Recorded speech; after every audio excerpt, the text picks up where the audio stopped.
Hi guys, welcome back to the channel with me, Beth Grylls. Now, I'm really excited for today's video.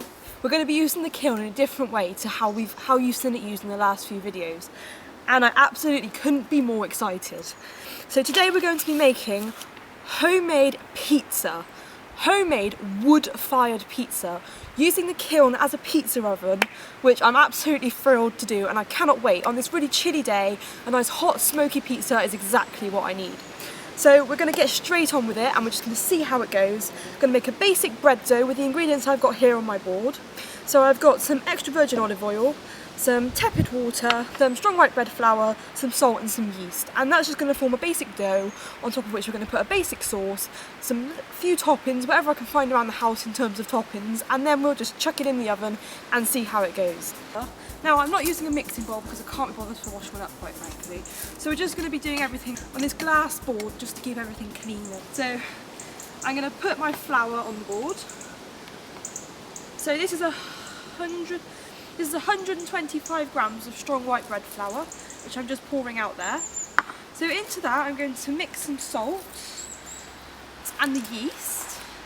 So with the yeast I only want a quarter of the packet because I'm halving Mary Berry's recipe, just because I don't want a lot of pizza. I just want to, this is an experiment just to see if it actually works on the kiln. So you're going to mix that together on the board.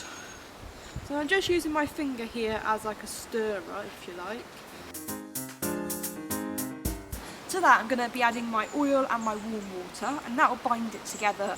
So I'm going to put a bit in a well in the middle, and then I'm just going to mix that with my fingers.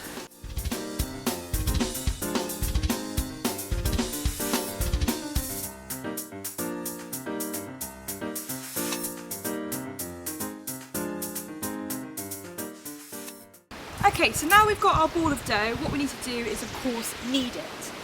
So I'm going to just lightly flour this surface, just with a dusting of flour. Right, and then we're just going to get in and knead that dough for 10 minutes.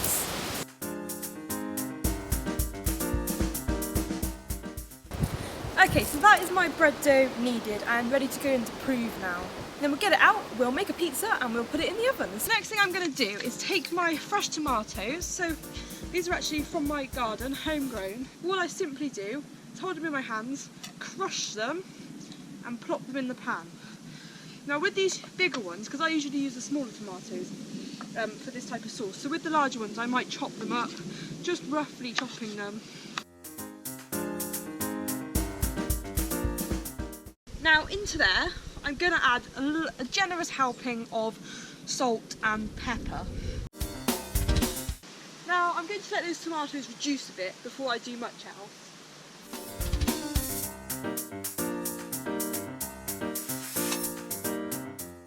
Okay, so now my tomatoes have started to heat up. As you can see, they're going soft in the pan and all the juice is exuding from them.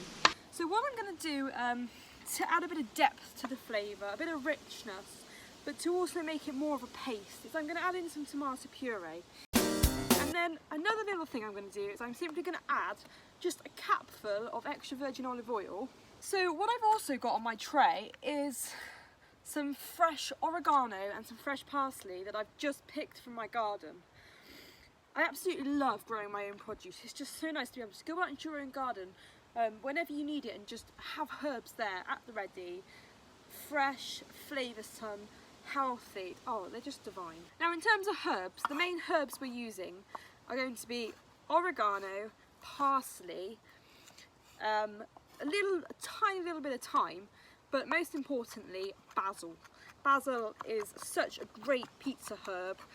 It just has that really sweet flavour and tastes great with any kind of mozzarella or cheese based dish. And it tastes delicious. Minus the bit of stick I keep eating.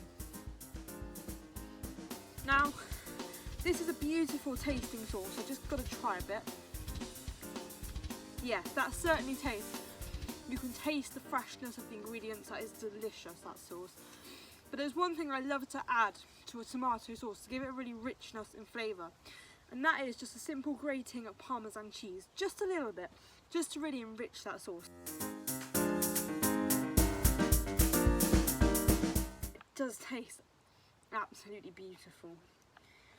It's also got a slightly smoky element from the fire, which is really nice. It does work very well with those acidic flavours of the tomato. I've got myself a mushroom, a pepper and some chorizo.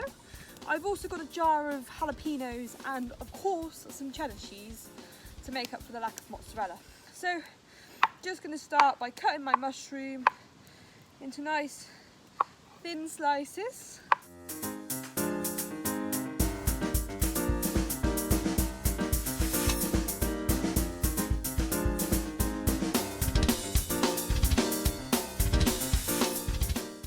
Right, so that is our pizza looking really full and really lovely.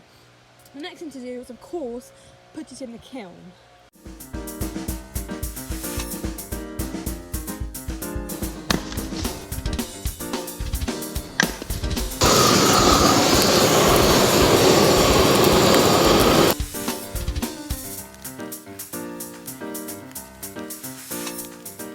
Okay, so it is raining, so I have had to put a coat on and I'm freezing cold.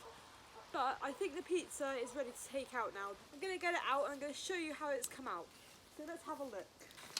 So the bottom is burnt, but that is purely my fault for putting the gas torch on it, and it did actually catch fire, which is why the bottom is completely black. But other than that, it's turned out so good. And look how colourful and beautiful it is. The sauce tastes amazing. It is just a really good result for my first ever wood-fired pizza using the kiln. And what goes better with pizza than a well-deserved, great-tasting cold beer? Please don't forget to like, subscribe and share if you really enjoyed this video and want to see more of this in the future. Thank you so much for watching, and I will see you next time.